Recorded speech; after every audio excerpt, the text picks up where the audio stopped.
Pienso que uno, cuando se enfrenta a situaciones tan complejas, además tú te puedes morir en cualquier momento, ¿cierto? Mm. En las montañas obviamente está ese riesgo, pero lo que decía anteriormente, cuando tú tienes un reto que tiene tantos riesgos, tú tienes dos opciones. Em, Convertir al miedo en esa piedra, en ese lastre que te deja pegado a la silla sin tomar la decisión de decir, me atrevo. O tomar el miedo como tu mejor amigo y decir, sí, le tengo miedo a las alturas, esto me puede suceder y por eso me voy a preparar como nunca.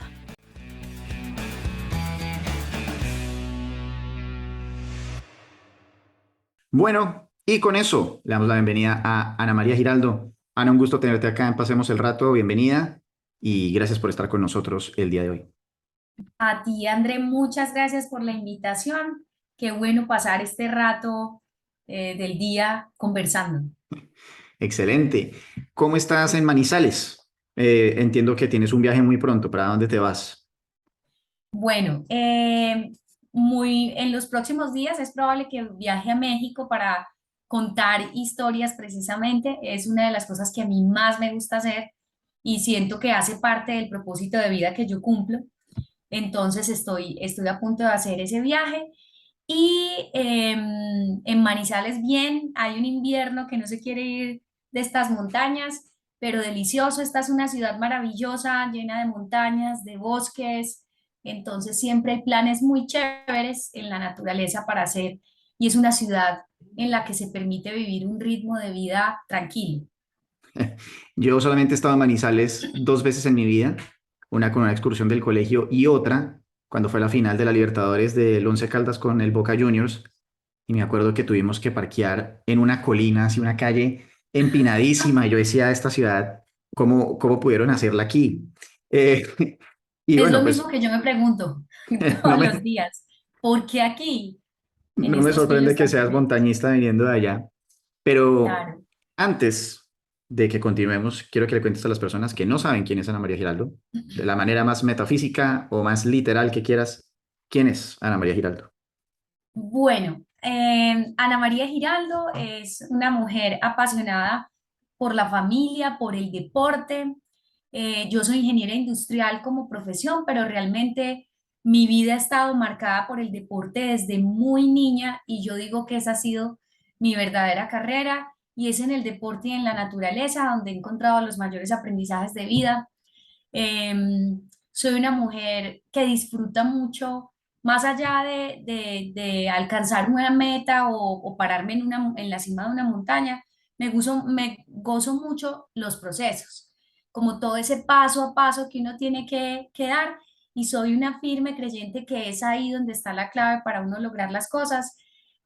Otra cosa chévere de mí es que soy mamá, tengo dos hermosos hijos, ya muy grandotes porque tienen 8 y 7 años, y uno de mis mejores aliados sin duda en la vida ha sido Francisco, mi esposo.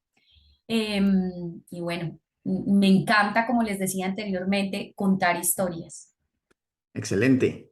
Quiero que no hay tanto de montañismo en esa introducción. Cuéntale por favor a la gente cuáles son esos hitos que has cumplido en el mundo del montañismo. Bueno, entonces, dentro de ese marco que me encanta el deporte, me encantan las montañas y me encanta la naturaleza, eh, tuve la oportunidad de participar en un proyecto de montaña increíble que se llama el Proyecto Colombiano Siete Cumbres. Digamos que hay dos proyectos grandes de escalada en el mundo y uno es subirse los 14 8000, las 14 montañas que superan los 8000 metros de altura, y otro es el Proyecto Siete Cumbres, que es subirse la montaña más alta de cada continente y de cada región polar. Yo estoy precisamente en eso. De esas 7 montañas, que es como les digo, la más alta de cada continente y de cada región polar, ya he hecho 6, entre ellas el Everest, al lado de otro grupo de colombianos y de dos compañeras colombianas, que hemos sido hasta el momento las únicas mujeres de nuestro país que han ascendido hasta la cima del mundo. Y digamos que ese ha sido el hito deportivo más grande de mi vida, alcanzar al lado de este equipo de colombianos la cima de la montaña más alta del mundo. Eso es un logro absolutamente grandioso, admirable. Y la última entrevista que yo oí de ti preparándome para la charla de hoy, ibas en 5. Cuéntame, ¿cuál es la última que te falta? Bueno, la sexta la hice justo antes de pandemia. Viajé hasta Papúa Nueva Guinea para escalar la montaña más alta de Oceanía. Y la que me queda ¿Qué se llama pendiente es, cómo? esa se llama Puncak Jaya, como en el idioma nativo, que quiere decir Monte de la Victoria. Y el nombre, digamos, occidental es Carstens, Pirámide Carstens, queda en un sitio totalmente remoto, agreste y hermoso. Y me queda pendiente hacer la escalada en el Monte Vinson, que es el más alto de la Antártida. Entonces, en este momento justo estoy en ese proceso preparatorio de entrenamiento, de gestión de recursos para realizar la expedición, para poder viajar a la Antártida en noviembre del próximo año, diciembre, y intentar terminar este proyecto que ha tomado bastantes años, pero que es como la muestra viva de lo que significa un sueño, de lo que significa tener la determinación por alcanzarlo y gozarse el camino, entender que muchas veces no se trata quién termina más rápido, quién lo hace de primero, quién lo hace en un pie o en las orejas, sino disfrutarse lo que implica abarcar un proyecto como estos. Esto lo deja a uno sin palabras. Quería entrar en el Everest, digamos, lo más pronto posible, porque sé que hay mucha gente que, digamos, ve ese titular y quiere ir y oírlo, pero obviamente hay muchísimo contenido de esto allá afuera y también quiero que oigamos un poco de historias distintas. Cuéntame, ¿cómo fue esta experiencia del Monte de Oceanía? Número uno, ¿queda en Australia? ¿Queda en qué país exactamente? Bueno, queda propiamente en Papúa Nueva Guinea. Esto queda, digamos que se toma un avión desde Bali más o menos como hora y 30 y aterrizas en Yakarta y de ahí te adentras. Normalmente es en un recorrido caminando de muchísimos días eh, por la selva de Papúa Nueva Guinea, una selva tropical totalmente lluviosa y tremenda. Sin embargo, por la época en la que yo fui, que fue en 2019, en ese momento no se podía llegar de esa manera por la situación de orden público, no era muy seguro recorrer este camino de esta manera, entonces tocó llegar en helicóptero. Esta es una montaña impresionante, es la montaña de todo el proyecto que es rocosa por completo, desde su base hasta la punta. Y digamos que un aspecto muy especial que tuvo esta montaña para mí es que la hice cuando ya tenía a mis hijos Simón y Rafa. Digamos que las otras montañas del proyecto Siete Cumbres las hice cuando aún no era mamá, y el hacer esta después de estar del lado del deporte y del lado de la escalada de montañas un poco alejada por dedicarme por completo a la maternidad, implicó un desafío grandísimo, no solo por lo que implicaba volver a tener la forma física y técnica para abordar este reto, sino por lo que implicaba ir a las empresas y vender un proyecto para una deportista que llevaba tantos años fuera, sin nombrarse. Entonces fue un desafío tremendo y un desafío en el que más que nunca me apoyé en mi familia y en el que mis hijos y mi esposo se convirtieron en un motor de impulso tremendo y también como en ese ojo crítico que me centraba y me decía, bueno, estás entrenando, pero no estás trabajando por lo otro, que es gestionar recursos. Tienes que organizarte, tienes que salir y hacer la tarea que tienes que hacer cada día. Entonces fue un proyecto que me marcó muchísimo, que me desafió mucho porque era una escalada en roca, eh, y mi inicio en las montañas no fue como escaladora de roca. Entonces implicó retarme mucho, conseguir profesor de escalada para volver a retomar movimientos y secuencias y demás, pero fue encantador poder hacerlo. Después de que uno sube el Everest, y yo creo que esto, digamos, debe pasar como metáfora en todas las distintas disciplinas que existen en el mundo. Es como una vez uno llega o hace lo más difícil o lo más grande, no sé. Tengo entendido que escalar el Everest no necesariamente es lo más difícil, pero Sé que obviamente es muy difícil, pero entiendo que, por ejemplo, hay cumbres como el K2 que son mucho más retadoras y peligrosas. No sé, ahorita me explicarás un poco esas, digamos, sutilezas que un amateur del montañismo puede desconocer. Pero entonces, una vez uno sube al Everest, ¿cómo encontraste subir esta cumbre? ¿Fue igual de difícil, más difícil, difícil de otra manera? ¿O simplemente fue como, papitas? No, yo creo que fue difícil de otra manera, y ese es un punto muy interesante que tocas en cuanto a que eso nos pasa con muchos de los grandes retos que abordamos. Y es como un poco listo, tú ya alcanzas un reto enorme que además para muchos es muy reconocido y es como bajarle el telón, como bueno, ¿y ahora qué? ¿Qué queda? Y en realidad lo que se vislumbra en el camino son muchas cosas y yo para darte respuesta a eso voy a una pregunta que me hicieron mi papá y mi mamá cuando yo llegué del viaje del Everest y después de que les conté toda la historia, ellos me dijeron, Ana, está muy interesante esta historia y tenemos una pregunta para hacerte. La pregunta es, ¿ahora para dónde te vas? Y yo no podía creer que me estuvieran preguntando eso porque primero yo acababa de llegar, entonces como que irme otra vez, y segundo había hecho algo grandioso que muy pocas personas y aún más mujeres han logrado a lo largo de la historia, entonces era como que, a ver, pues, ¿cómo así? Y fue muy bonito escuchar esa pregunta de parte de ellos porque fue pensar un momento. Alcanzamos algo muy grande, muy difícil, pero no significa que el camino no tenga muchos más retos adelante. Y de hecho, esta montaña fue más difícil que el Everest para mí en cuanto a lo que implicó la consecución de recursos económicos.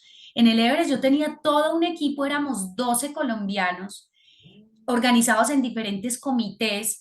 Unos gestionábamos recursos, otros la parte técnica, otros se encargaban del entrenamiento, otros de pensar en la alimentación y las cosas que había que comprar. Entonces era como todo una estructura de un equipo montada para eso y había muchos buenos contactos muy fresquitos con las empresas para gestionar. Esto me cogió a mí después de 7 años de inactividad, no de inactividad deportiva porque yo había entrenado, pero sí de no estar ahí en la jugada y era emprenderlo sola, porque ya los compañeros hombres, los 4 compañeros que lideraban el proyecto Siete Cumbres en Colombia, ya habían terminado esas 2 cumbres que a mí me hacían falta. eh, y ninguno de los otros compañeros de Siete Cumbres tenía en su mente el terminar el proyecto, entonces de verdad lo tenía que abordar sola. Sola es un decir porque detrás tenía a Francisco, mi esposo, mira, te tengo este contacto, háblate con este, háblate con el de más allá. Tenía a mis hijos ahí mirándome entrenar, tenía gente que creía en mí, pero fue el desafío de creérmela después de tantos años de decir, no, podemos sacar esto adelante, esto no es una locura, hay que trabajarle. Y en cuanto a lo que fue una montaña completamente rocosa, André, las otras montañas tenían nieve, tenían roca, pero esta era enteramente pegarse a la pared de roca y estar mucho en la vertical y cruzarse una arista con un puente en medio de un abismo impresionante y fue duro, muy duro. Cuando dices que esto es pegarse a la roca, es un poco como cuando nosotros vemos a la gente así en estos recintos cerrados en los que le ponen a uno un arnés y uno sube así como una araña, como lo que pasa en Suacha, creo que es. No, no es En en Suacha. Suezca, En Suezca, en gracias. Sí, es que en Suezca. Suacha, en Suezca. Es Sí, eso, sí, sí, en básicamente. Suezca. Sí, ¿Cuántos metros sí, subes haciendo eso, por ejemplo? exactamente. Y en la escalada hay diferentes niveles de dificultad. La pirámide Carstens, por la ruta que yo la abordé, digamos que es una escalada que con un nivel de técnica, digamos, medio y un estado físico adecuado y una exposición a la altura y adaptación a la altura adecuada se puede lograr, ¿cierto? Si has vencido como todas las dificultades de llegar hasta ese lugar tan remoto. Sin embargo, el tema es que ahí, cuando ya te enfrentas a una montaña que desde la base tiene casi que todo en vertical, entras, en mi caso particular, entro a jugar con algo y es que a pesar de que yo he subido tantas montañas, a mí me sigue dando mucho susto estar sin piso, estar en el vacío. Entonces era acostumbrarme de nuevo a esa sensación. Recuerdo mucho que me ayudó un escalador colombiano que se llama Juan David. Yo me fui a tomar clases con él a Suezca y yo, Juan David, mejor dicho, vuélvame a mostrar todo porque llevo años sin pegarme a una roca y quiero de verdad hacer esto con mucha responsabilidad porque además soy mamá y quiero Mm, regresar para contarle la historia a mis hijos. Entonces, sí, era un poco, había partes con menor inclinación, pero había partes totalmente verticales, había como chimeneas donde tienes una pared acá y otra acá y te vas subiendo por esa grieta que hay entre las mm. dos rocas, había una arista rocosa que a veces tenía más espacio, pero a veces era estrecha, y lo que más me asustaba a mí en realidad era una parte al final de la arista donde tenía que cruzar por un puentecito de cuerda. En el que por debajo de tus pies tienes como 400 metros de caída. Y claro, yo iba con mi arnés, iba asegurada, iba súper consciente, pero no falta que te lleguen pensamientos de, ¿y si puse mal el seguro? ¿Y si esto falla? ¿Y si la cuerda se rompe? Y si el pánico me atrapa y no soy capaz de razonar en una situación compleja y me quedo acá? Entonces, fueron temas difíciles de abordar, pero hay algo y es que cuando tú sabes que te estás enfrentando a un reto que tiene demasiado riesgo, eh, a la vez eres más consciente de que te tienes que ir con una mejor preparación. Entonces, en ese sentido, vuelves el riesgo y el miedo tu mejor aliado para abordarlo con toda la responsabilidad. Muy profundo eso que acabas de decir. Me encanta. Y quiero, o sea, que nos aclares un pequeño dato y es ¿cuántos metros tiene este monte? El Monte Karsten tiene 5.694 metros, aunque creo que lo estoy confundiendo, creo que lo estoy confundiendo con la altura del monte Kilimanjaro. Creo que ahí la memoria me está jugando una mala pasada, pero creo que está sobre Está por esa ahí. altitud. Sí. Ok.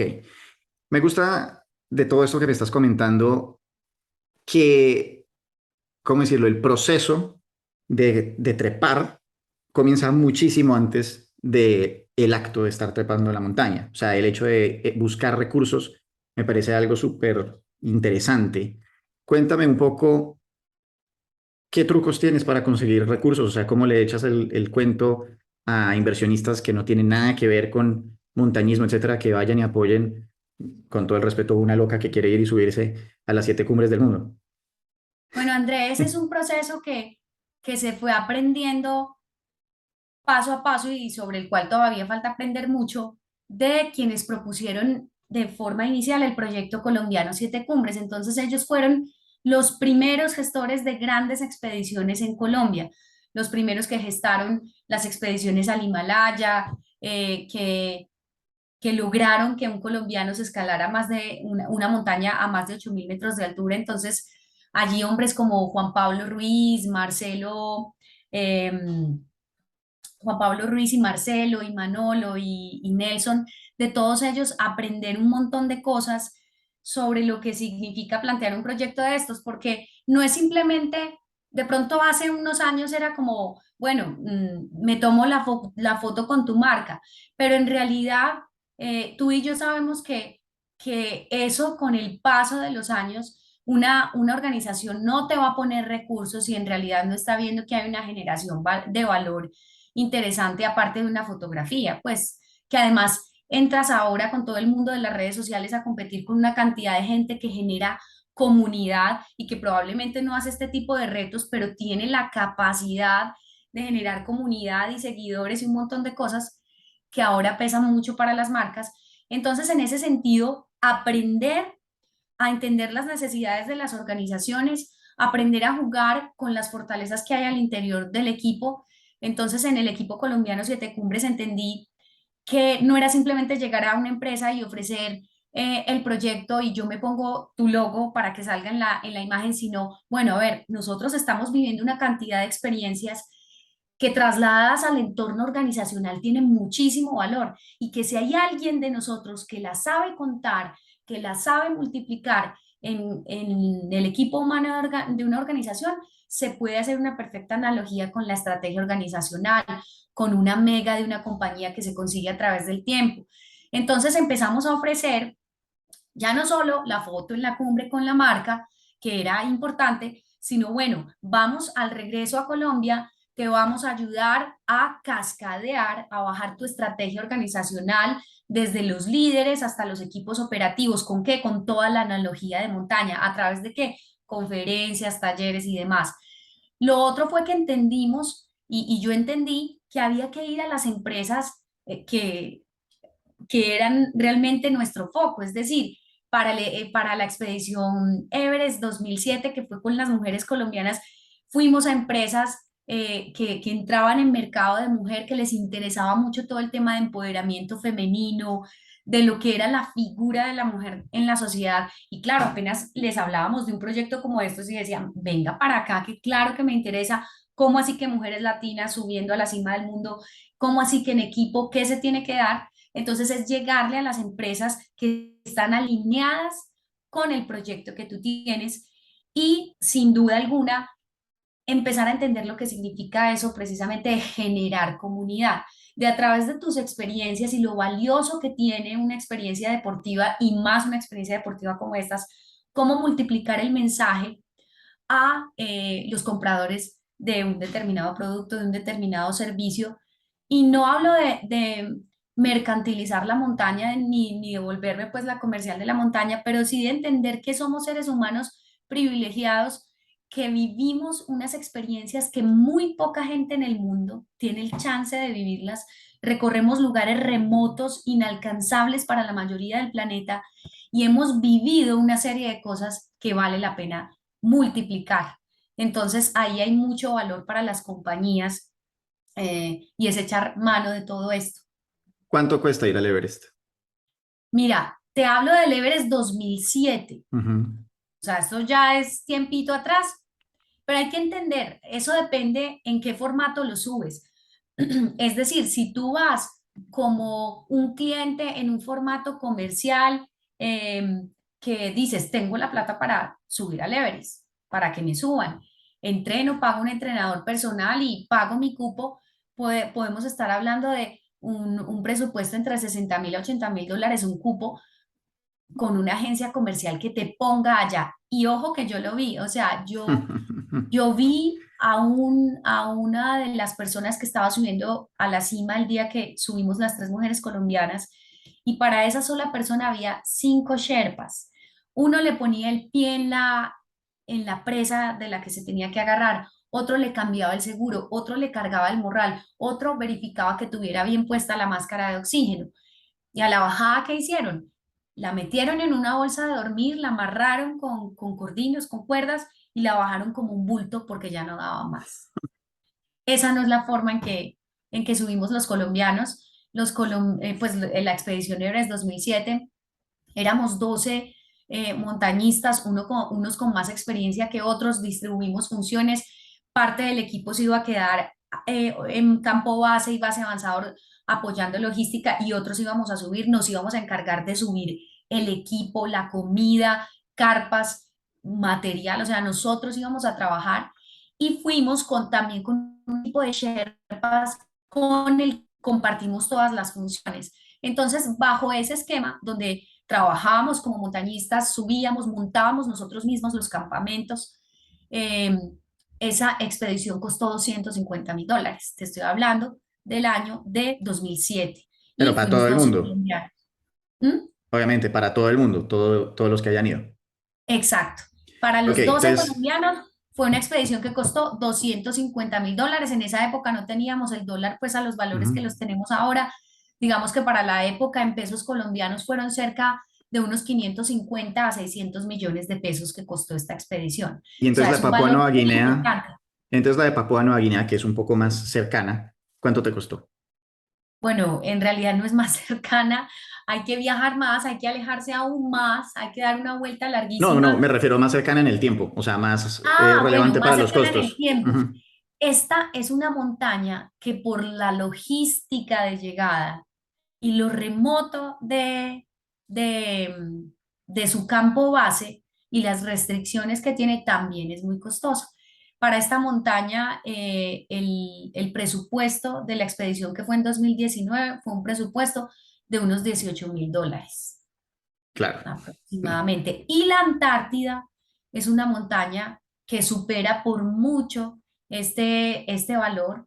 En la Antártida estamos hablando que esta expedición puede llegar a costar aproximadamente unos $50.000 por, nuevamente, la logística, los permisos, la llegada. Son muchísimos elementos que hacen que escalar esta montaña, ese sea uno de los primeros desafíos que uno tiene que vencer, y es atreverse a hacer la parte maluca.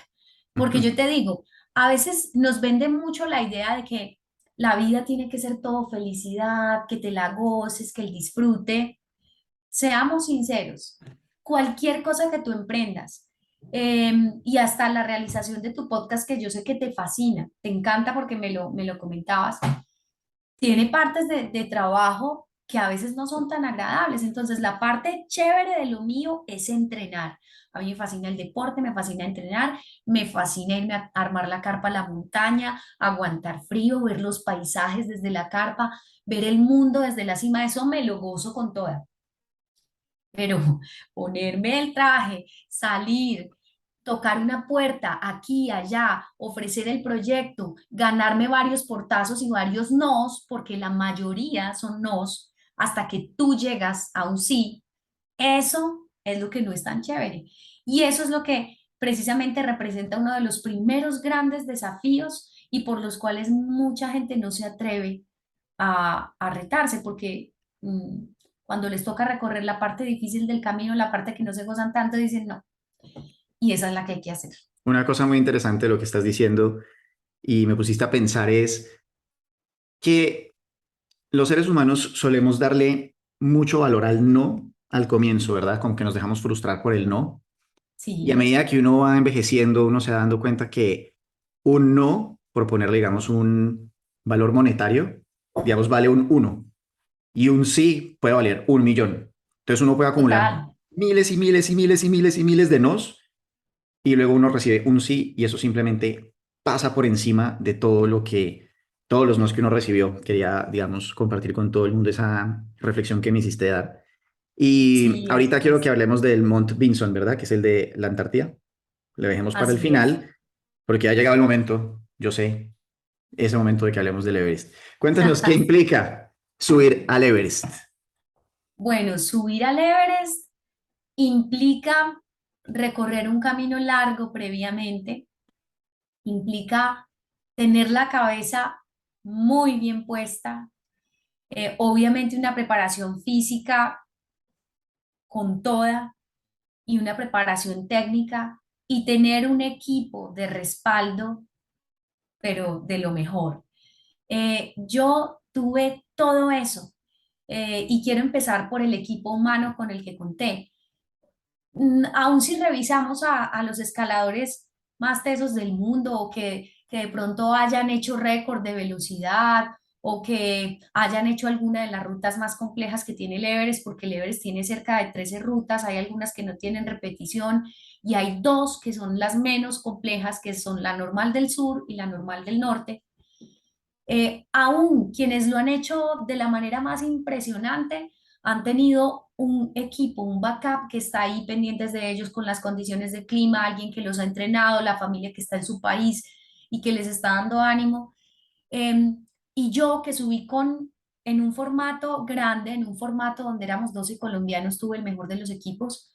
Había gente con mucha experiencia, pero también había escaladores jóvenes, había gente muy buena en lo técnico, estábamos otros que teníamos un estado físico impresionante. Entonces digamos que se complementaban unas cosas con otras, habían otros que sabían mucho de gestionar recursos, otros de lo que es organizar un proyecto. Entonces el EBRE requiere equipo, un equipo humano bueno que te respalde para proponer un proyecto de este tamaño, requiere tiempo de construcción, de preparación, porque no es como que, ay, a mí me encanta la idea de escalar montañas y me quiero subir el Everest y lo voy a hacer el año entrante y empiezo y en este año me preparo. No, digamos que en mi caso, que yo, de todo el equipo de Everest 2007, tal vez fui la que tuve un comienzo distinto a los demás.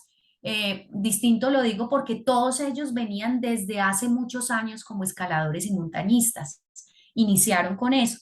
Yo llegué al equipo porque había tenido todo un como deporte de alto rendimiento en la natación. Luego al equipo Siete Cumbres, yo estaba entrando al club de montañismo de mi ciudad y estaba un poco como aficionada. Me encantaba el tema de ir a la montaña, pero me faltaba mucha técnica y demás.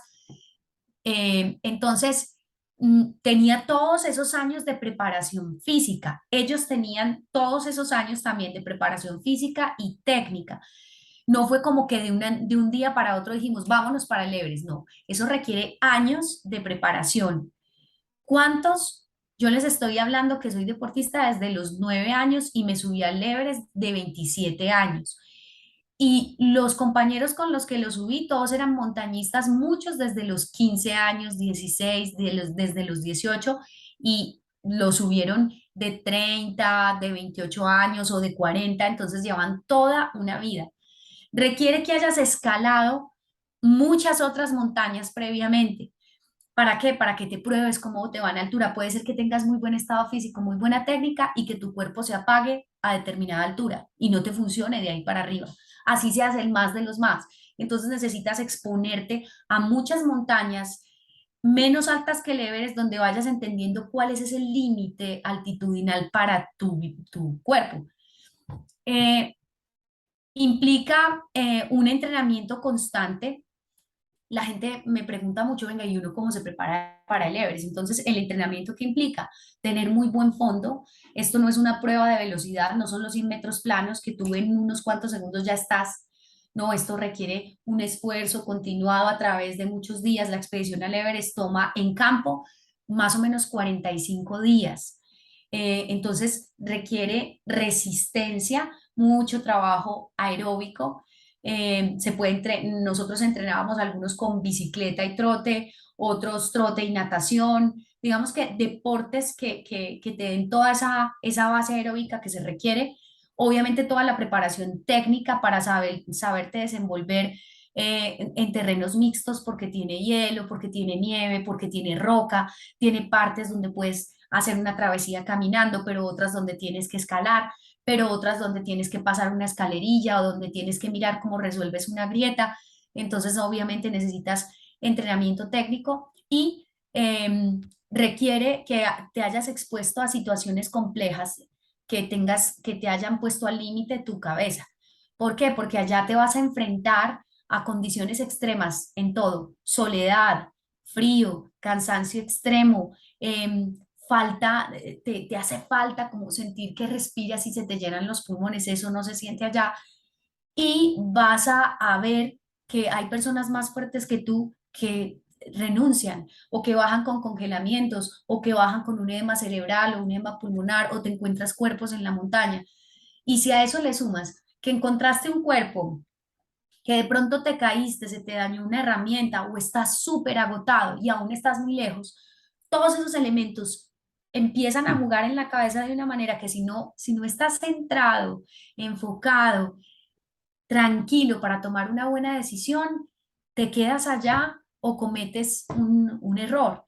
Entonces requiere también mucho entrenamiento mental, mucha fortaleza emocional y mental, que eso también tiene su propia preparación. Y por supuesto se requiere toda la logística que implica una inversión económica y que implica gestionar permisos, comprar equipo técnico, gestionar esos aliados tan importantes que son los Sherpas, que sin los Sherpas las expediciones occidentales no serían lo que son. Esta gente definitivamente va hombro a hombro con uno ahí y uno es gracias a ellos también. Entonces, como ves, son una cantidad de cosas que esa foto en la cima del mundo vale mucho. Y no lo digo por el valor económico, sino por todo lo que implicó tomar esa fotografía. Mencionaste en una entrevista que, pues sí, todo este tema del trabajo mental, que de hecho como que hablaste con un profesional específicamente descubrir, para, digamos, ponerte a punto. ¿Cuáles fueron esos grandes descubrimientos que hiciste en esa terapia? Cuéntame un poco, sí, con qué metodología, cómo funciona esa preparación mental, ya hablando en la parte práctica y de pronto qué Ujú. fue algún miedo que encontraste que tenías que acabar sí o sí para poder subir. Bueno, hay diversas formas, pero yo justo por la época, uno de los mentores míos dentro de la expedición colombiana Siete Cumbres era Marcelo Arbeláez. Y Marcelo estaba justo finalizando su preparación como coach ontológico y me dijo, pues mira, yo justo estoy en este proceso de certificarme. Me parece que es el momento clave también para acompañarte, si me lo permites, porque estamos a un año del viaje. Y yo, bueno, me parece chéverísimo. Y en principio yo veía como que, pues, chévere, me sentía como bien para el reto de escalar la montaña, pero yo dije, bueno, de pronto salen cosas.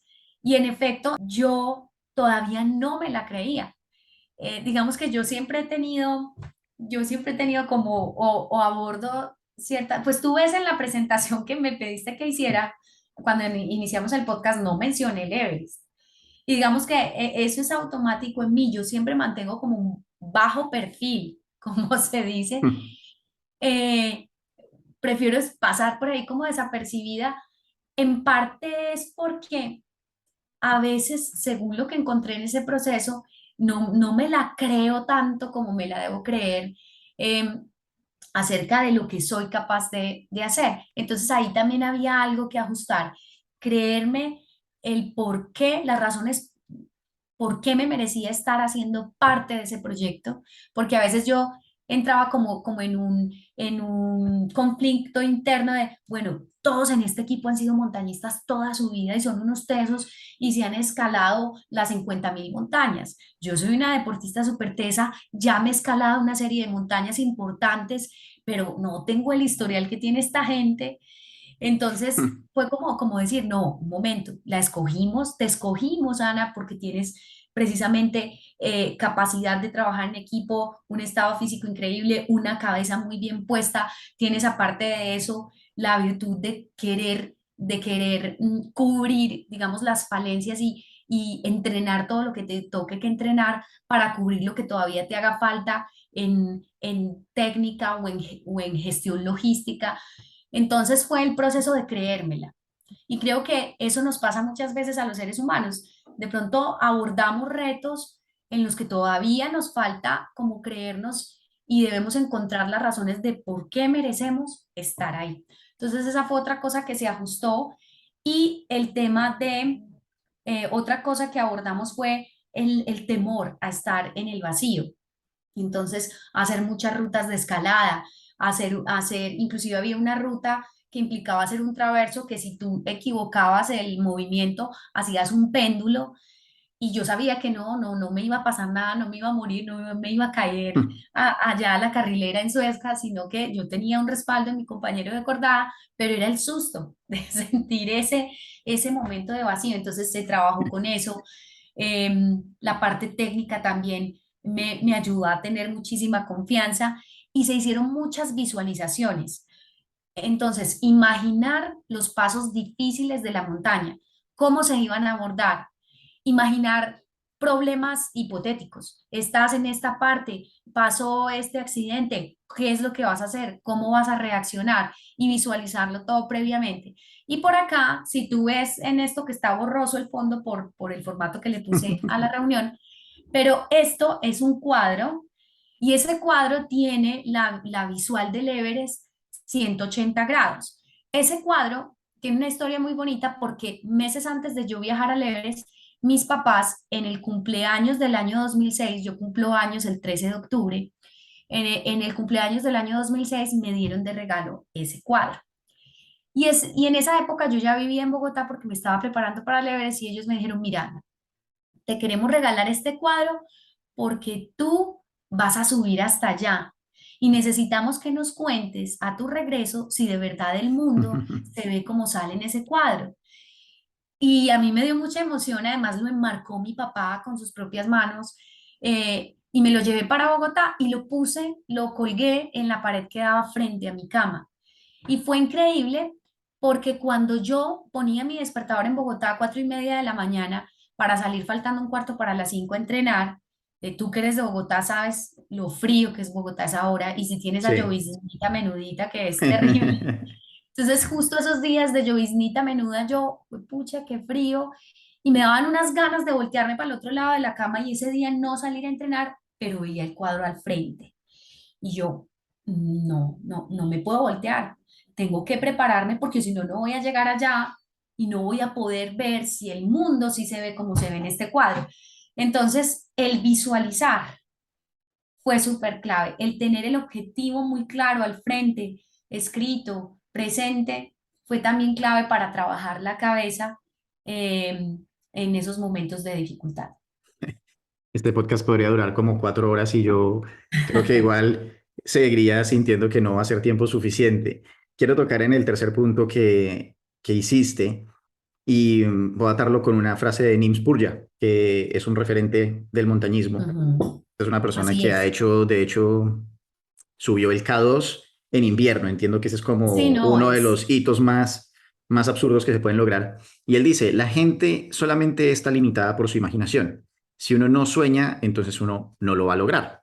Los seres humanos somos capaces de hacer cosas asombrosas. Y esto lo quiero atar con una entrevista que oí hace poco muy interesante, en el que hablaban de creencias limitantes. Entonces, Ajá, este término específico de creencias limitantes, ¿por qué es? Porque no son hechos limitantes. Una cosa es llegar y decir, yo como ser humano no puedo volar con mis brazos, o sea, eso es un hecho limitante, pero exacto, si uno sí. cree que puede volar, uno puede acceder a buscar una solución como hacer un avión o un delta o cualquiera de Ajá, estas cosas. Entonces, quería dejarle eso a la audiencia. Y ya que así estabas es. hablando de prepararse, quiero saber si algo te preparó para enfrentarte a la muerte. Pues no, realmente, realmente Se le no. pasó al psicólogo. Eso no, digamos que obviamente sale como uno de las situaciones que pueden suceder de manera muy clara en una montaña de estas dimensiones. Em, pero sabes que nosotros no hablamos de muerte, de lo que hablamos siempre fue de prepararnos muy bien para cuidarnos entre todos y para regresar todos. Y lo que sí teníamos muy claro como equipo era que iba a primar la vida de cualquiera de nosotros sobre el objetivo.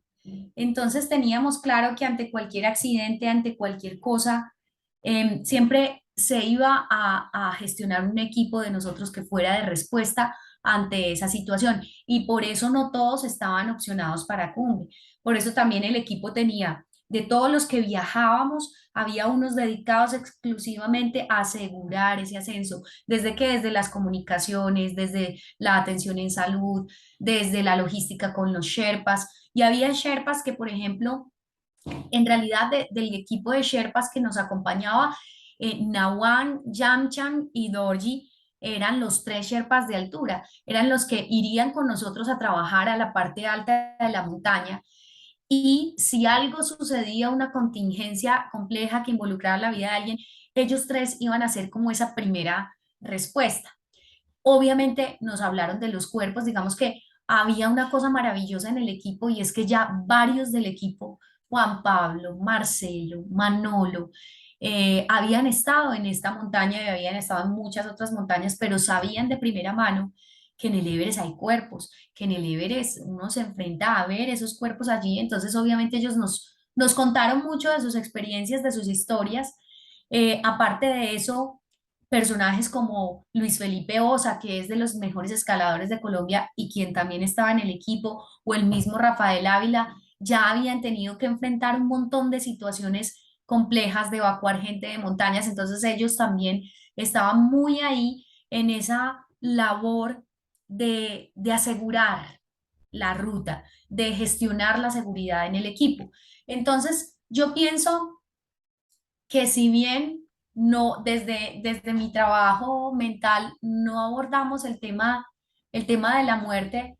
Digamos que más bien lo que hicimos como equipo fue abordar el tema de la vida, o sea, cómo vamos a asegurarnos todos la vida, cómo vamos a darnos la mano y a cada quien desde el rol en el que está, garantizar hacerlo muy bien para que después estemos todos celebrando el haberlo logrado. En la montaña, en la última montaña que hice en el Carstens, el tema de la muerte fue curioso porque me surgió sobre todo el día que me fui, porque una cosa era irme del aeropuerto, despedirme de mis papás o despedirme del novio, em, y bueno, y chao, y nos vemos, espero volver, pero una cosa era dejar a mis dos hijos en el aeropuerto y luego a mi esposo en Bogotá, y después de tantos años de no estar parada en una montaña así, yo era como, mi amor, ¿qué tal que me pase algo y no regrese? Le dije, justo donde ya tú te vas para el muelle internacional y te despides de la persona que te acompaña, y ahí me dio como unas ganas de llorar y él me dijo, no, tranquila, tú vas a volver y estás preparada para hacerlo. Entonces, pienso que uno cuando se enfrenta a situaciones tan complejas, además tú te puedes morir en cualquier momento, ¿cierto? Mm. En las montañas obviamente está ese riesgo, pero lo que decía anteriormente, cuando tú tienes un reto que tiene tantos riesgos, tú tienes dos opciones. Em, Convertir al miedo en esa piedra, en ese lastre que te deja pegado a la silla sin tomar la decisión de decir, me atrevo. O tomar el miedo como tu mejor amigo y decir, sí, le tengo miedo a las alturas, esto me puede suceder y por eso me voy a preparar como nunca. Mm. Y voy a analizar las condiciones del clima, voy a asegurar irme con los mejores compañeros, voy a hacer ese paso a paso muy bien hecho para que ese riesgo se gestione, se minimice. Obviamente hay cosas que se escapan de las manos, pero si así hubiera sido, pienso que también era como se tenía que dar. Porque si tú tienes una preparación rigurosa, una toma de decisiones responsable, y un equipo que te respalde, si algo ya sale mal ahí era porque tenía que salir mal. Y de hecho, tuviste una ocasión en la que miraste a la muerte muy de frente en tu ascenso al Everest. Cuéntanos, porfa, cómo fue ese evento, cómo se Así diría fue. eso. Ese momento, mira, André, y fue increíble porque es, eh, fue un momento subiendo entre 7.600 metros y 8.300 metros de altura. Era lo que implicaba ascender desde el campo 2 hasta el campo 3. Era un recorrido sencillo, y sencillo te hablo de que obviamente es muy duro porque estás a semejante altitud, pero la ruta no tenía pasos muy expuestos. eh, digamos que no, la inclinación no era tan compleja, tanto así que decidimos irnos como de a uno. Entonces fuimos saliendo cada 20 minutos, cada media hora, los cinco compañeros que salíamos ese día para Campo 3, y yo salí de penúltima. Entonces empezamos a caminar y justo tiempo después, no sé cuánto sería, pero empezó a soplar el viento en contra muy, muy fuerte, con polvo de nieve de ese que te congela hasta los huesos. Entonces tocaba, para protegerse y para poder avanzar, escalar agachado. Eso obviamente desgasta mucho, enfría mucho, y se suponía que me demoraba 5 horas en llegar a Campo 3, pero pasaban las horas y nada, y nada, y nada. Bueno, alguien me alcanzó y era Luis Felipe, este compañero escalador que yo te digo que es increíble y que se subió el Everest sin oxígeno. Ha sido el único colombiano en lograrlo de esa manera. Entonces Luis Felipe se me acercó y me dijo, Ana, ¿cómo vas? Y yo no, bien, Lucho. Y él me dijo, pero yo te veo como cansada. ¿En serio estás bien? Y yo, no, sí, Lucho. Y él me dijo, porque si quieres, yo puedo irme contigo, yo te acompaño. Obviamente Lucho escalaba más rápido. Em, pero yo le dije, no, Lucho, dale, dale, sigue a tu paso, que yo te llego, yo llego, yo sí estoy cansada, pero dale que yo llego. Él me dijo, ¿en serio? Y yo, no, en serio. Y me dijo, bueno, está bien, pero ojo, pues llega ya. Y yo no, sí, sigue que yo llego. Y dejé que se fuera. En ese momento, lo que yo pensé mientras hablaba con Lucho era esto. Yo, de las tres mujeres colombianas que habíamos ido, Katy, Mónica y yo, en ese primer grupo de avanzada, el que intentaría la cumbre el 23 de mayo, yo había sido la mujer escogida para ir en ese primer grupo, en el grupo como en el que iba el primer día. Entonces, yo dije, no, si yo le digo a Lucho que listo, que sí, que me espere, que si voy cansada y que me espere, que mejor me voy con él, eh, si yo acepto esa ayuda es mostrar debilidad. Pensé yo, eso fue un análisis rápido que hice. Increíble.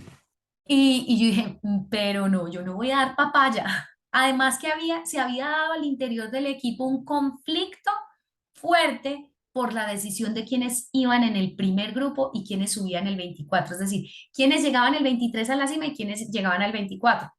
¿Por qué? Porque todos queríamos llegar el primer día.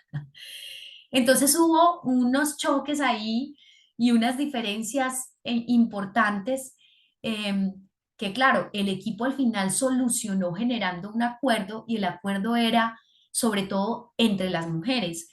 No importa si, dado el caso, Ana llega de primera a la cumbre, eso nunca se va a saber en Colombia. La noticia se va a dar cuando todos estemos en la base y vamos a decir que tres mujeres llegaron a la cima del mundo. ¿Que quién fue la primera? No, llegaron las tres. Apenas se hizo ese acuerdo, los ánimos se calmaron entre todos, porque ahí yo me incluyo también. Entonces, cuando sucedió esto, yo dije, no, con todo lo que ha pasado, donde yo acepté ayuda es dar papaya. Claro, Ana no la tenían que mandar en la primera acordada. Entonces, eso me Impresionante el llevó tema a del no ego. aceptar, no, claro, a no aceptar la ayuda de Lucho y fue un grave error, porque creo que esa ha sido de las situaciones más valiosas de la vida mía en las que claramente la vida me mostró, a ver, pedir ayuda nunca va a ser un gesto de debilidad, es un gesto de inteligencia. Eh, Mostrar nuestra vulnerabilidad y aprovechar la ayuda de otro, aprovechar que alguien te tiende la mano, eso es ser inteligente. Entonces, pero no, en ese momento no pensé así. Y ese tramo que iba a ser tan suave, que iba a ser relativamente sencillo, me costó mucho trabajo. Yo todavía no llevaba soporte de oxígeno, cada paso me costaba más. Fuera de eso, llegué a un punto, bueno, vi además el cuerpo de un muerto, entonces yo dije, qué estupidez cometí. ¿Por qué no acepté la ayuda de Lucho? Y llegué a un punto en el que yo dije, no, no, esta vaina, yo ya tengo que estar cerca. Miré mi cronómetro y efectivamente marcaba 5 horas, 15 minutos de escalada. O sea, yo ya tenía que estar cerca, pero no se veían carpas. Entonces lo pasé a la función de altímetro y el altímetro, que debía mostrar por lo menos 8.200, 8.250, me mostró 7.920. Entonces yo dije, este reloj se dañó. Y pasó un Sherpa de otra expedición, le pregunté en inglés, hay un inglés medio rústico, cuánto me faltaba y este señor me dijo 5 hours. Tú no sabes lo que yo sentí cuando este Sherpa me dijo que me faltaban 5 horas y eran las 5 de la tarde, o sea que yo iba a llegar a las 10 de la noche a Campo 3 y fuera de eso teníamos dentro de nuestros planes salir para la cumbre a las 10:30 o 11 de la noche. Cuando yo hago ese análisis, yo digo, no, yo hasta aquí llegué y empiezo a llorar y a llorar y a llorar con todo lo que implica llorar a esa altura. Se perdía más, pues me alcanzaba más de la respiración, me cansaba más, me angustié de una forma en la que casi me quedo ahí y yo digo que lo que me sacó fue que en ese momento tenía como tres opciones. La primera, seguir llorando y quedarme ahí que el frío y la altura, yo digo, me dormían y ni lo iba a sentir. Y ahí el año entrante, el siguiente año, la temporada de 2008, me veían a mí como uno de los cuerpos del Everest o devolverme. La opción más dura era continuar, pero yo no tenía fuerzas para eso. Y te digo, André, que lo único que a mí me hizo encender la cabeza otra vez y el cuerpo fue recordar la voz de mis papás. Yo recordé la última vez que había hablado con ellos, 5 días antes, por el teléfono satelital, que los llamé emocionada entre llanto y emoción a contarles que ya me iba a hacer lo de la cima del mundo, ya pues el intento a cumbre, que por favor rezaran por mí y por el equipo para que no nos pasara nada. Y la voz de mi mamá del otro lado del teléfono se mantuvo firme, fuerte, sin temblar. Me impresionó porque ella del otro lado de ese satelital me decía, Ana, tranquila, yo sé que tú y tus compañeros lo van a lograr, pero si en algún momento te llegas a sentir sola, si en algún momento te pasa algo, piensa en tu papá y en mí, que hasta allá, te lo juro, vamos a llegar. ¿Y tú Mm, qué crees? O sea, de lo único que me podía aferrar yo era a eso, porque ya fuerzas no tenía, no tenía nadie cerca por mi propia decisión. Entonces me aferré a eso y empecé a pensar en ellos y a pensar que hice una oración a 7.920 metros de altura como Dios despierta a mis papás en Colombia y haz que piensen en mí y que me manden la fuerza que me prometieron. mm, Y ese fue mi último recurso y funcionó. Yo no sé, eso alguna cosa tiene que funcionar ahí. Yo empecé a sentir calor, calor que me subía desde la punta del pie por todo el cuerpo, una vaina rarísima y de alguna manera sentí tranquilidad y una voz dentro de mí me dijo, lo que hay que hacer es seguir para arriba. Y seguí para arriba. Y no es que yo haya seguido y seguí como un bólido. No, no, eso no pasó. O sea, seguí igual de cansada, seguí muy, muy agotada, pero por lo menos tenía la convicción de que iba a dar un paso tras otro. Daba 5 pasos y descansaba 10 minutos. 5 pasos y descansaba 10 minutos. Y a veces con las corrientes de viento como que me mm. movían, yo sentía como si dos manos estuvieran sosteniendo mi espalda. Cosas que suceden en las altas montañas, de la manera en cómo tú te logras conectar, no, no sé, les cuento cómo me pasó y de esa manera logré salvar mi vida. Llegué finalmente sobre las 10 de la tarde-noche al campo 3 y Luis Felipe estaba asustadísimo. No podía creer que yo hubiera llegado. Él creía, ellos ya me daban por perdida, pues como que o se salió de la ruta o se cayó, algo le sucedió.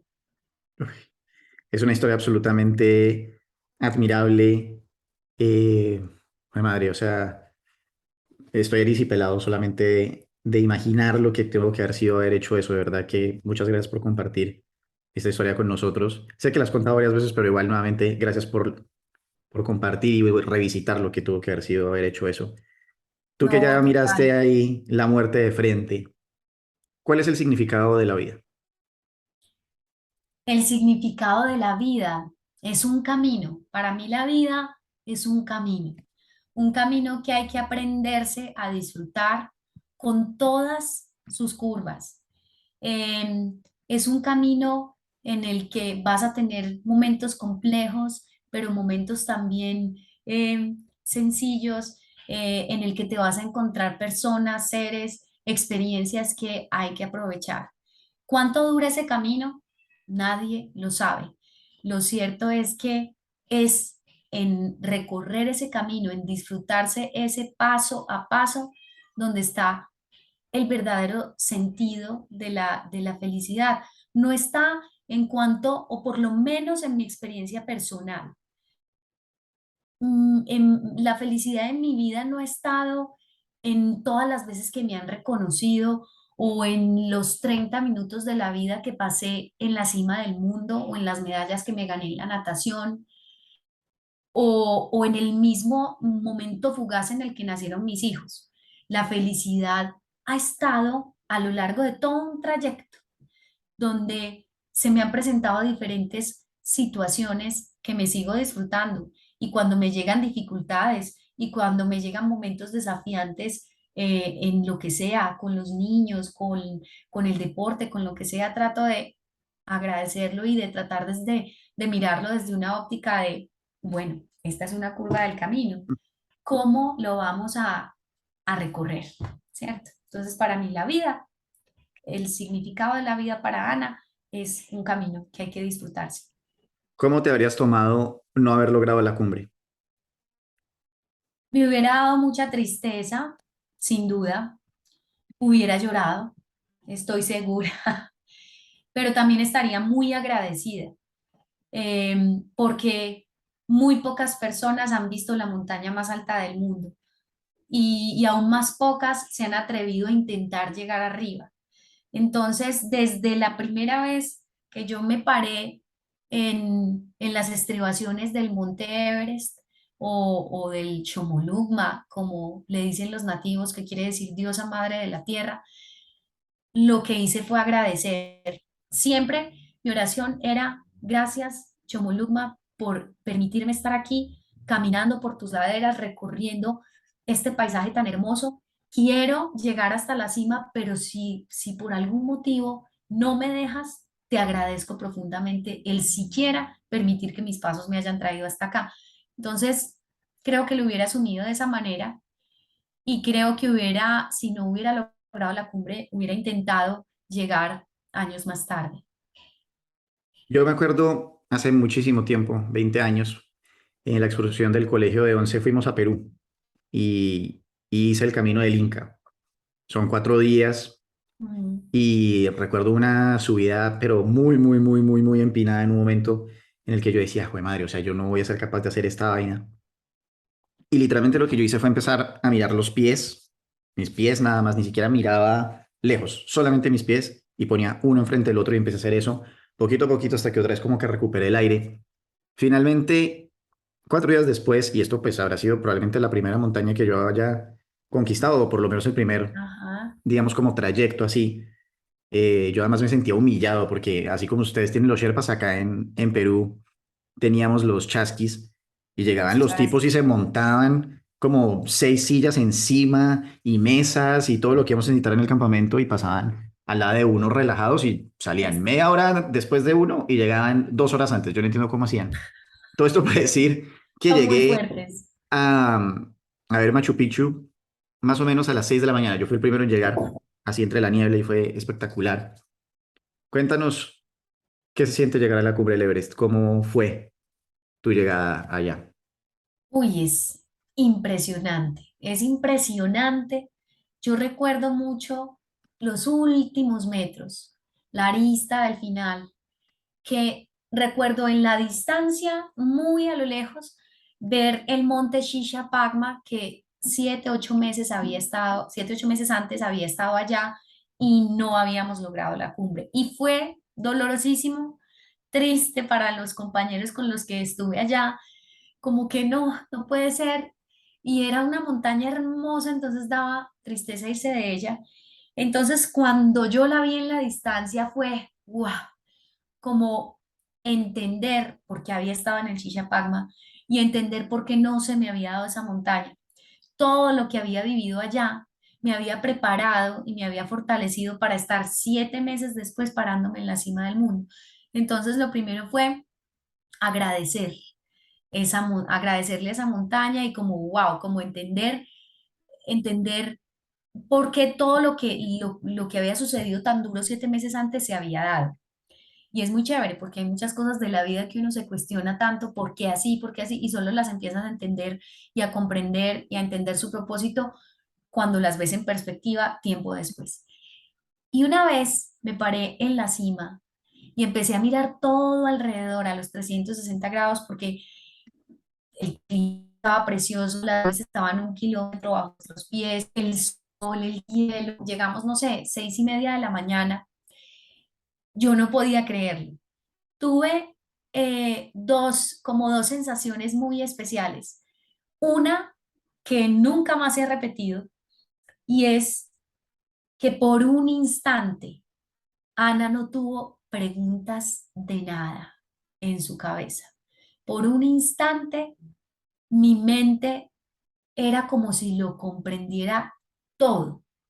No tenía nada que me inquietara, nada. O sea, yo sentía que toda la sabiduría estaba ahí.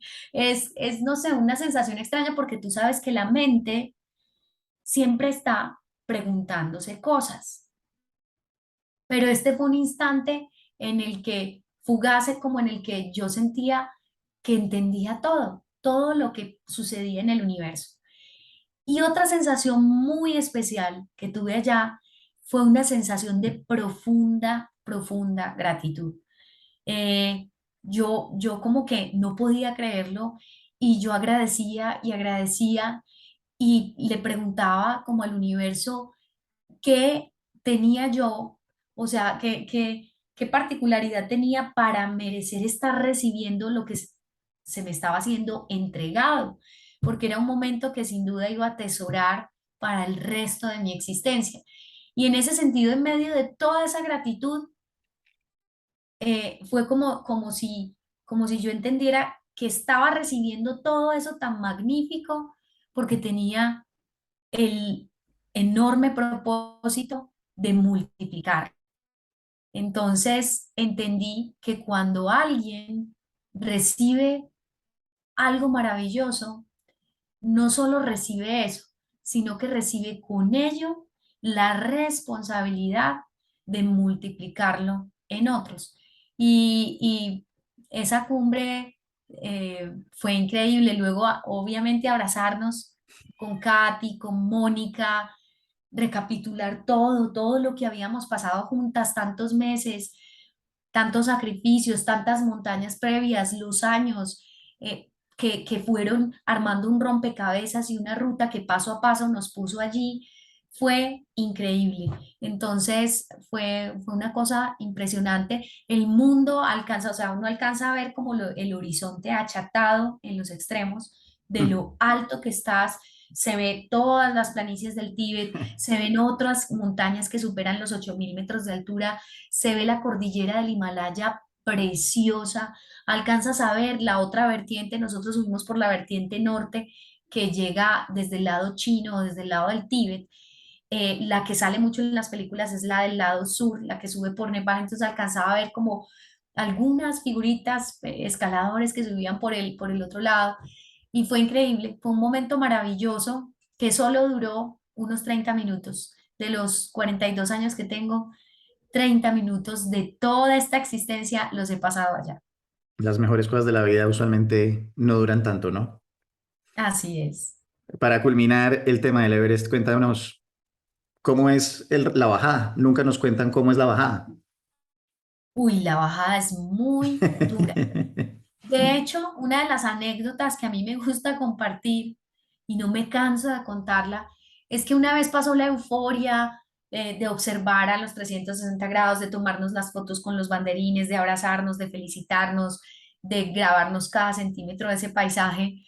Un pensamiento llegó a mi cabeza y fue, ay, hijo de pucha, ¿verdad que falta bajar? Y esa parte me daba un susto porque una cosa era la subida donde tú simplemente tenías noción del paso que estabas dando, así como te sucedió a ti con el Camino del Inca, que te concentraste en ese pasito y no, ni siquiera mirabas para los lados. Acá, igual, si yo quería mirar para los lados, no veía nada porque el ascenso se hace de noche y no ves los abismos. Solo veía la luna, las estrellas y cuando subí a 8.600 metros de altura logré ver la otra vertiente, entonces se veían las lucecitas que subían desde Nepal, pero nada más.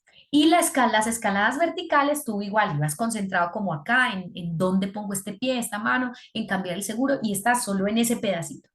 De bajada ya tenía la luz del día, ya tenía la dimensión de las caídas, de los abismos. Si por este lado son 2.000 metros casi verticales, por este lado son 1.000, por este lado este descenso por cuerda que tenemos que abordar, hay que hacerlo bien.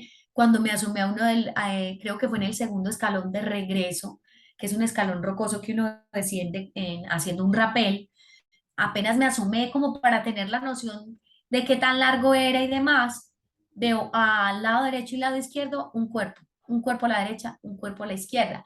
Entonces era como, uy, o se aseguraron mal y cayeron, o les dio un edema, o se agotaron, o porque esta gente quedó ahí. Entonces la bajada fue muy dura. Además que ya te ha pasado la euforia de la llegada. Esa euforia, digamos que te quita la noción del cansancio, pero ya la bajada vuelve porque ya pasó, el momento de gloria pasó. Entonces, ya tienes muchas horas encima de esfuerzo, muchos días y semanas de esfuerzo encima. Entonces, los reflejos no funcionan igual, estás muy agotado y esa bajada se hizo larga.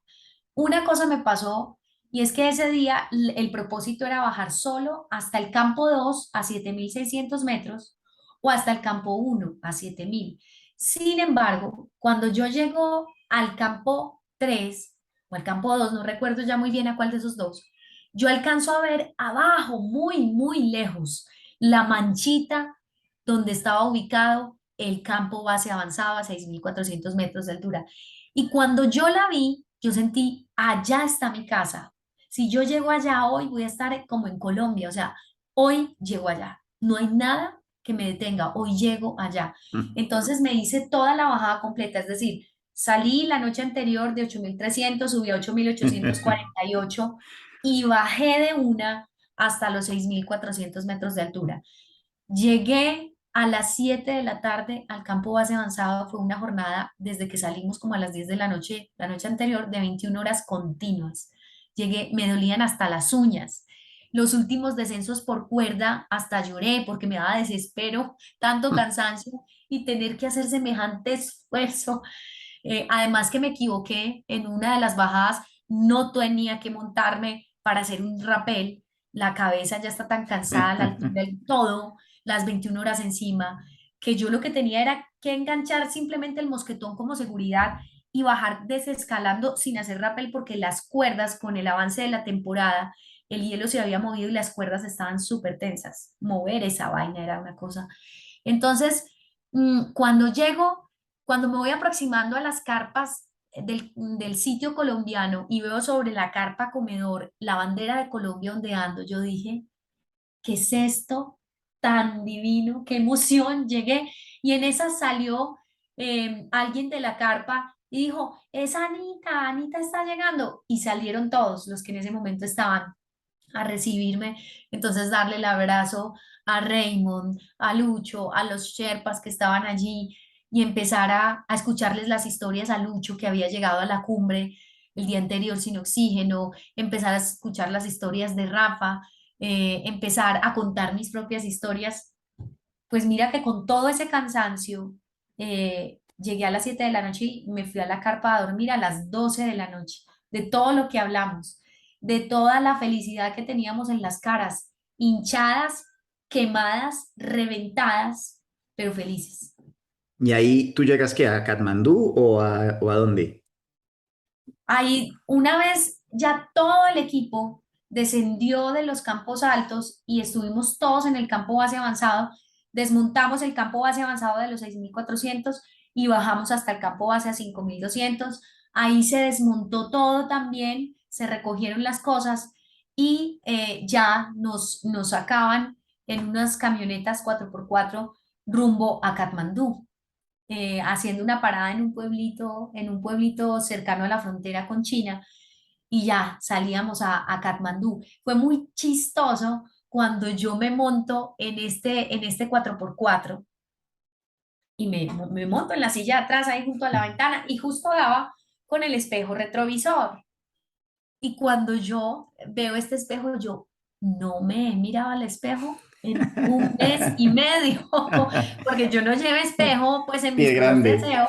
Yo me peinaba, hacía muy bien, pues me peinaba hasta de dos trenzas y todo, pero no necesitaba espejo. Y cuando llego y me miro en este espejo retrovisor, parecía un mapache, pues claro, porque tenía acá las gafas, me había salido una nueva mancha en este cachete, cada montaña ha sido una mancha más en la cara. Entonces me había salido una nueva mancha, tenía un lado más rojo que el otro, los labios reventados, y en el rostro como toda la huella de lo que habíamos vivido y la sonrisa, que hace días no me la veía porque ni siquiera había podido ver bien mi foto de cumbre, el verla que a pesar de tantas huellas, cicatrices de lo que había dejado la montaña en nosotros, la mayor huella había sido la sonrisa. Ya. Yo, este tema de la higiene para estas expediciones me causa muchísima intriga y yo creo que ahorita que estás buscando fondeo para el Mount Vinson, no estaría de mal tocarle la puerta a Mexana o a Rexona Sí, para que te ayuden. sí, que Eh, nos ayude. bueno, ahorita mencionaste que, o me di cuenta dentro de las distintas frases que has dicho, que de todas maneras tienes bastante de religiosa y espiritual. ¿Has pensado algunas en hacer el camino a Santiago de Compostela? Sí, Sí, lo he pensado, además que tengo varias personas conocidas que lo han hecho, que me han dicho que lo que se siente haciendo este camino es increíble y que de hecho han pasado por transformaciones en su vida importantes al haber recorrido el camino, o sea, como que un antes y un después del camino, y sin duda tiene una connotación espiritual bien interesante. Lo he hablado con Francisco, mi esposo también, porque nos gustaría recorrerlo alguna vez, bien sea caminando o abordarlo en bicicleta. Entonces, yo creo que va a ser alguno de esos retos que tengo a futuro y otro de los retos que quiero hacer cuando termine precisamente Siete Cumbres y que para mí tiene también una connotación espiritual muy importante, es hacer el trekking al campo base del Everest por el lado sur, por Nepal. Yo ya estuve en el 2018 allá, pero quiero volver para hacerlo con mi familia, llevar a Simón y a Rafa, que para entonces yo creo que Rafa va a tener 10 años, Simón 11, ir como familia a abordar ese camino, que el solo hecho de ver estas cumbres es sentir la presencia de Dios en un paisaje tan sobrecogedor y el ver también las personas de estos pueblos, de los pueblos sherpas, los mismos monasterios tibetanos, los lamas budistas y demás, tiene, tiene una energía muy especial. Entonces es algo que definitivamente quiero hacer. Cuéntame, yo por ejemplo soy el tipo de persona que va y se pone los audífonos y va y hace su excursión, ¿no? O sea, yo Sí, habré subido ahí a, ¿cómo es que se llama? La Quebrada La Vieja y hice ahí mi ah, camino de sí, Inca y mis cosas, o sea, tampoco estoy tan mal, pero pues muy lejos de lo que tú haces. Y definitivamente muy lejos desde el punto de vista de no tener ruido en la cabeza. Cuéntame qué ajá. conversaciones tienes contigo misma, qué pasa mientras estás caminando en, digamos, en total silencio con la naturaleza por un trayecto así de largo. Y lo traigo a colación un poco por lo de Santiago Sí, Compostela, porque entiendo que parte de lo interesante de este camino es ir uno solo con sus pensamientos. Cuéntame un poco así qué es. pasa ahí. Pues mira, yo generalmente los caminos y los ascensos y cuando estoy en la naturaleza, estoy desconectada de música. A pesar de que, por ejemplo, para Everest, uno de nuestros patrocinadores nos dio, pues, para tener, y todos llevamos listas de música y demás, pero no la usaba con tanta regularidad. Entonces, muchas veces converso como con los elementos de la naturaleza, como te decía, conversaba con el Everest como si fuera un ente, como si fuera una entidad realmente a quien le estaba solicitando como ese permiso para entrar o como con quien tenía diferentes conversaciones. Eh, Vienen también a mi cabeza muchas veces sucesos de mi vida, entonces son momentos de introspección, de analizar. Muchas veces el hacer esos caminos y el hacer esas escaladas me sirve para analizar situaciones que han sucedido en mi vida y entonces me ha llegado la comprensión de ciertos momentos de mi vida gracias como a esas conversaciones internas que tengo durante el camino. Otras veces no pasa simplemente de estar enfocada por completo en el paso que doy y mi pensamiento no va más allá de contar hasta 40 pasos y volver a empezar la cuenta o de concentrarme en números de respiración y volver a empezar. A veces solo se resume a eso lo que estoy pensando. Es muy recurrente ese pensamiento de gratitud y obviamente son espacios para en los que también aprovecho mucho para pensar en las personas que amo, en las que me acompañan, en mandarles como buenas energías, buenos pensamientos cuando estoy lejos. Y como te decía, mucha parte se va también en agradecer y en admirar, en ser muy consciente de la forma de una roca, de cómo le está pegando el sol a la montaña de cierta manera, del sonido del riachuelo que va por acá o de un ave que de pronto vi. Entonces trato de hacerme muy, muy consciente y muy presente del lugar que voy recorriendo, porque eso me permite como tenerlo ahí en un rinconcito de mi mente para siempre. Y por ejemplo, ¿llevas algo de entretenimiento para por las noches, tipo un libro, alguna de estas Sí, expediciones? claro, ¿no? Igual ¿Qué leías llevo cuando estás en el música, Everest? ¿no? ¿Qué oías o qué leías cuando Ah, estabas bueno. yendo al Everest? Entonces, O bueno, no, pues hagamos más cercano, hagámosle con la de Papúa Nueva Guinea. no, muchas, bueno, siempre llevo a expedición un cuaderno o una libreta donde voy apuntando todo lo que me pasa. Pues hay días en los que hoy no escribí, digamos que no es una camisa de fuerza, pero suelo llevar bitácora de las expediciones y ha sido genial porque con el paso de los años a veces uno olvida ciertas cosas y vuelvo a leer y ve, mira qué verdad que pasamos por este bosque que tenía una flor que parecía el sombrero de un duende y que, o que sucedió esto y yo me sentí de esta manera. Entonces es muy chévere las bitácoras. Me gusta viajar con libros de aventura que narren aventuras. Entonces en algún momento me llevé El Hobbit, en otro me llevé uno que hablaba sobre una escalada precisamente en Bolivia, otra vez me llevé un libro que hablaba sobre el ascenso al Everest en el 96, en el 96 creo que fue como tan trágico por ese lado sur.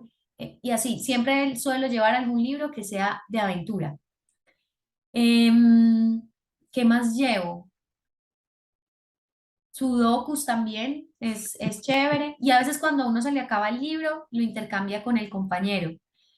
Entonces también. Y música, me gusta dentro de la música, siempre llevo algo que tenga Carlos Vives. Yo soy pues súper crossover, rock en español, o hasta llevo pues música como para meditar, o bueno, Qué a eso cool. le meto, le meto de todo un poco.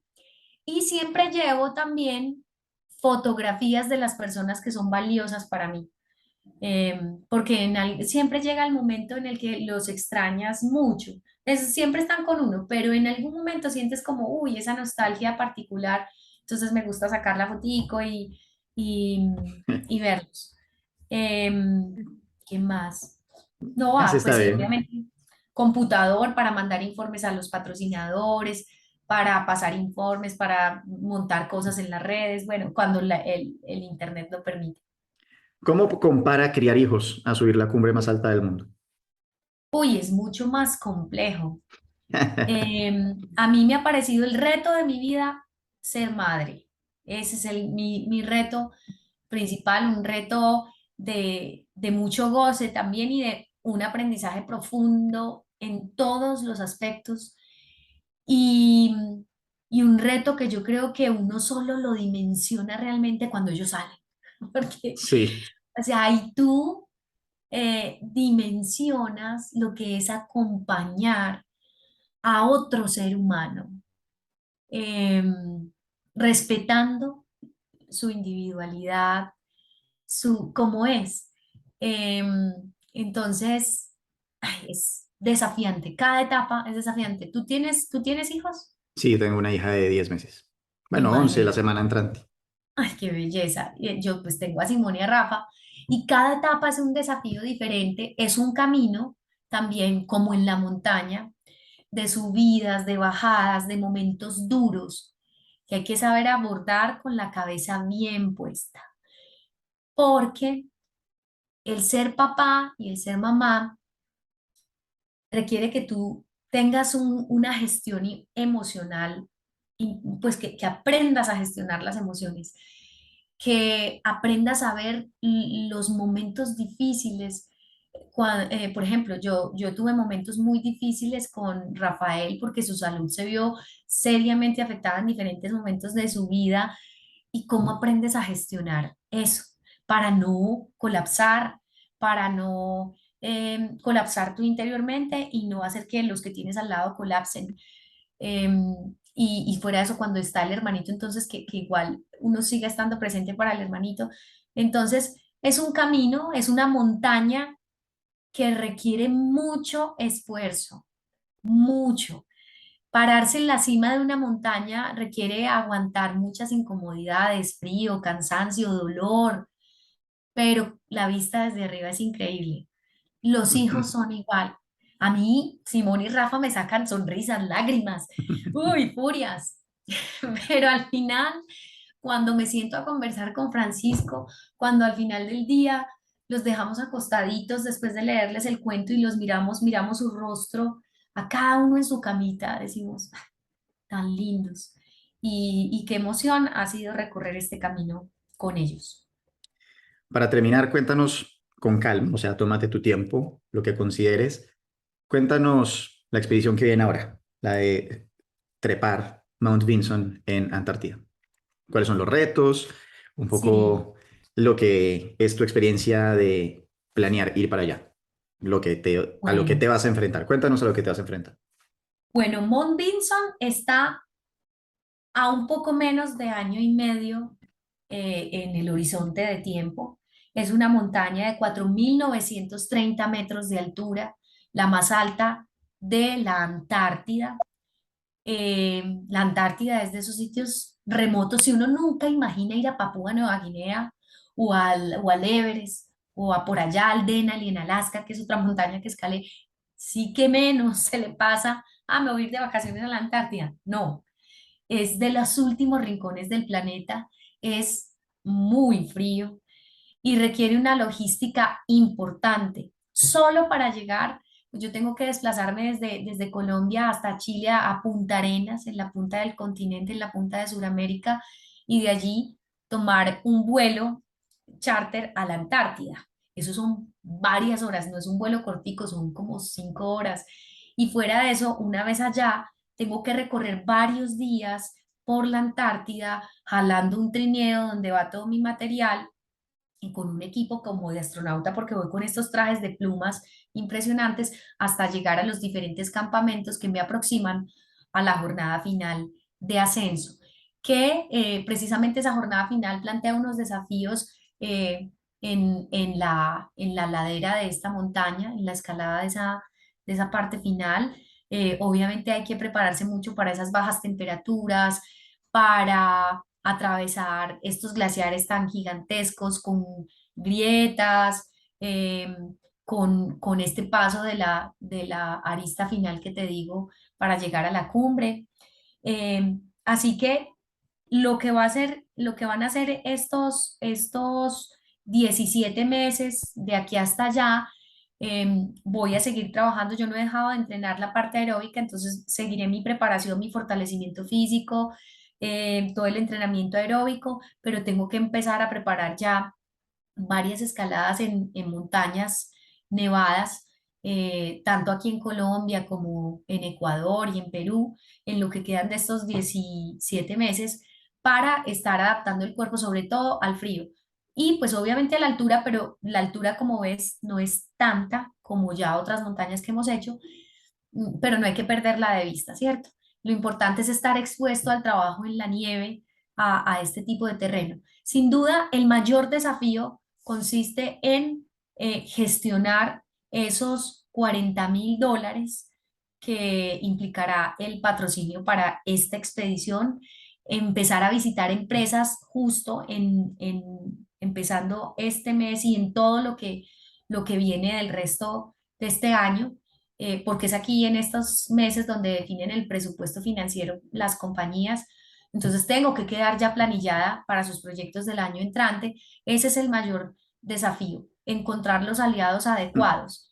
Lo otro va a ser documentarme muy bien sobre la ruta, conversar con mis compañeros de Siete Cumbres que ya la hicieron, estos hombres que gestionaron el proyecto, con Juan Pablo, con Marcelo, con Nelson, para que me cuenten lo que fue para ellos recorrer esta montaña y escoger los aliados logísticos en la Antártida, porque no es una montaña, eh, no sé, como la Cordillera Blanca en Perú, que tú llegas y puedes aproximarte a una montaña y demás y contactar de pronto un guía, o si tú eres guía, pues entonces vas y te acercas. No, allí quienes tienen como esos permisos logísticos para ingresar a la montaña son unas agencias en particular. Entonces, pues conseguir un aliado logístico, eh, pues bueno, y gozarme el acompañamiento de mi familia, mostrarles a los niños que ellos aprenden conmigo en todo el proceso preparatorio y disfrutar de lo que va a ser esta fase final del proyecto. Recordemos que terminando esta montaña, lográndola, culminaría todo el proyecto Siete Cumbres. Sería al momento del año entrante la única mujer colombiana en lograrlo y una de las pocas latinoamericanas en finalizar este proyecto. Y hay una anécdota que aquí yo quiero compartirles y es que cuando estaba en Papúa Nueva Guinea escalando el Carstens, yo ya casi que iba de salida de la montaña y llegó un helicóptero con, creo que eran un par de polacos, eran padre e hija. Y conversando algo con ellos, me di cuenta que estaban haciendo las siete cumbres, ellos dos, padre e hija. Y me dijeron que estaban haciendo las siete cumbres en 7 meses. Y ya les faltaba, creo que esa y subirse el Kilimanjaro, no más. Cuando yo los escuché, yo hasta pensé para mí, no, me dio pena decirles yo, no, estos llevan proyectos Siete Cumbres en 7 meses, yo llevo más de 13 años y no lo he terminado.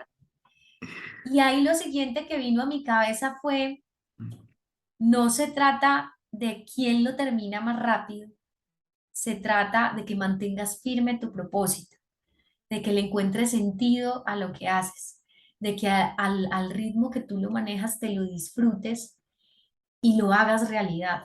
Entonces, a veces eh, creemos que se trata de una carrera, quién lo logra más rápido, quién lo logra mejor, quién lo logra...